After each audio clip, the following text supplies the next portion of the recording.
ഇലച്ചെടികളായിക്കോട്ടെ, പൂച്ചെടികളായിക്കോട്ടെ, പച്ചക്കറി ആയിക്കോട്ടെ, എല്ലാത്തിനും ഉപയോഗിക്കാൻ പറ്റുന്ന ഒരു വളമാണ് ഞാനിന്ന് കാണിക്കുന്നത്. അതെന്തിനാണെന്ന് വെച്ചാൽ ഇലകളൊക്കെ നല്ല പച്ചപ്പോടെയും അതേപോലെ നല്ല തഴച്ചും വളരാൻ സഹായിക്കും. നമ്മൾ വെറുതെ വീട്ടിൽ കളയുന്ന സാധനം വെച്ചിട്ട് തയ്യാറാക്കി എടുത്താൽ മാത്രം മതി. അപ്പോൾ അതെങ്ങനെ ഉണ്ടാക്കാമെന്ന് പെട്ടെന്ന് തന്നെ വീഡിയോയിലേക്കൊന്ന് പോകാം.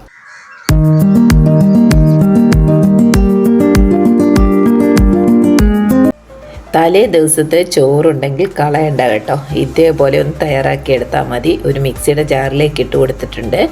ഇനി ഒരു പിടി ശീമക്കൊന്ന ഇല ഇട്ട് കൊടുക്കുക. ഇതിൻ്റെ ഇല കിട്ടുവാണെങ്കിൽ തീർച്ചയായിട്ടും ഇട്ട് കൊടുക്കണം. നല്ലൊരു അടിപൊളി വളമാണ് കേട്ടോ. ഒരു പിടി നമ്മുടെ സവാളയുടെ തോലും കൂടെ ഇട്ട് കൊടുത്തിട്ടുണ്ട്. പിന്നെ നമ്മൾ അരി കഴുകിയ വെള്ളം അത് കുറച്ചൊന്ന് ഒഴിച്ച് ഇതൊന്ന് അരയാൻ വേണ്ടിയിട്ട് മാത്രം ഒഴിച്ചു കൊടുക്കുക. എന്നിട്ട് നന്നായിട്ട് ഇതേപോലെ പേസ്റ്റ് പോലെ അരച്ചെടുക്കുക. ശീമക്കൊന്നേൻ്റെ ഒഴിച്ചു കൊടുത്തു കഴിഞ്ഞാൽ നല്ല തഴച്ച് ചെടികൾ വളരുന്നത് കണ്ടിട്ടുണ്ട്. അപ്പോൾ അതൊരു ബക്കറ്റിലേക്ക് അതേപടി അങ്ങോട്ട് ഒഴിച്ചു കൊടുക്കാം. ഇനി ആ മിക്സിയുടെ ജാറൊന്ന് കഴുകാനായിട്ട് ഞാൻ 1 കപ്പ് തലേ ദിവസത്തെ കഞ്ഞിവെള്ളമാണ് എടുത്തിരിക്കുന്നത്. അതൊന്ന് കഴുകി അത് ഒഴിച്ചിട്ടുണ്ട്. പിന്നെ ബാക്കി നമ്മൾ എടുത്ത് വെച്ചിരിക്കുന്ന അരി കഴുകിയ വെള്ളം കൂടെ ചേർത്ത് കൊടുക്കാം. അതൊരു 2 കപ്പോളം ഉണ്ടായിരുന്നു, അതും കൂടെ ഒഴിച്ചു കൊടുക്കുന്നുണ്ട്. അപ്പോൾ അതെല്ലാം കൂടെ ഒഴിച്ച് നന്നായിട്ട് ഇപ്പം തന്നെ അത് മിക്സ് ആയിട്ടുണ്ട്. ഇനി വേറൊരു ബക്കറ്റിലേക്ക് അത് ഒഴിച്ചതിന് ശേഷം 2-3 ഇരട്ടി വെള്ളം ചേർത്ത് നമുക്കിതൊന്ന് വെള്ളം പോലെ ആക്കിയിട്ട് വേണം ചെടികളിൽ ഒഴിച്ചു കൊടുക്കാനായിട്ട്. നല്ല കുറുകിയ കഞ്ഞിവെള്ളം ആയതുകൊണ്ട് നമ്മളത് നന്നായിട്ട് വെള്ളം ഒഴിച്ച് ഒന്ന് ഡൈല്യൂട്ടാക്കി എടുക്കുക.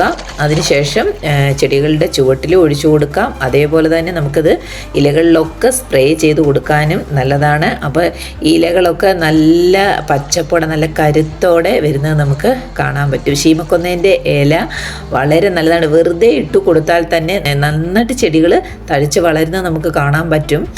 അപ്പോൾ ഇത് ഒന്നിച്ചൊന്ന് കലക്കി ഒരു ദിവസം വെച്ചിട്ട് പുളിപ്പിച്ചിട്ട് നമുക്കിത് യൂസ് ചെയ്യാവുന്നതാണ്. ഇതിപ്പോൾ ഞാൻ തലേന്നത്തെ കഞ്ഞിവെള്ളമൊക്കെയാണ് എടുത്തിരിക്കുന്നത്, അതുകൊണ്ടാണ് അത് പുളിപ്പിക്കാനായിട്ട് വീണ്ടും വെക്കാഞ്ഞത്. ഇത് നമുക്കത് പച്ചക്കറികളുടെ ചുവട്ടിൽ വഴുതന, പച്ചമുളക് ഇതിനൊക്കെ ഉപയോഗിക്കാവുന്നതാണ്. ഇത് യൂസ് ചെയ്ത് കഴിഞ്ഞിട്ട് നമുക്കത് നേരിൽ കാണാൻ പറ്റും അതിൻ്റെ ആ വ്യത്യാസം. അപ്പോൾ എല്ലാവരും ഇതേപോലെ ഒക്കെ ചോറൊക്കെ കളയാണ്ട് ഇതേപോലെ ഒന്ന് ചെയ്ത് നോക്കുക. ചുവട്ടിലൊഴിക്കുമ്പോൾ തന്നെ നമ്മൾ ഇതേ ഇലകളിലും നന്നായിട്ടൊന്ന് തളിച്ചു കൊടുക്കണം.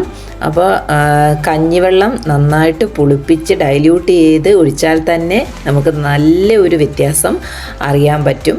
അപ്പോൾ അതിൻ്റെ കൂടെ ശീമക്കൊന്ന ഇലയും കൂടെ ആയാലോ അടിപൊളിയായിരിക്കും. ഒന്ന് ട്രൈ ചെയ്ത് നോക്കുക.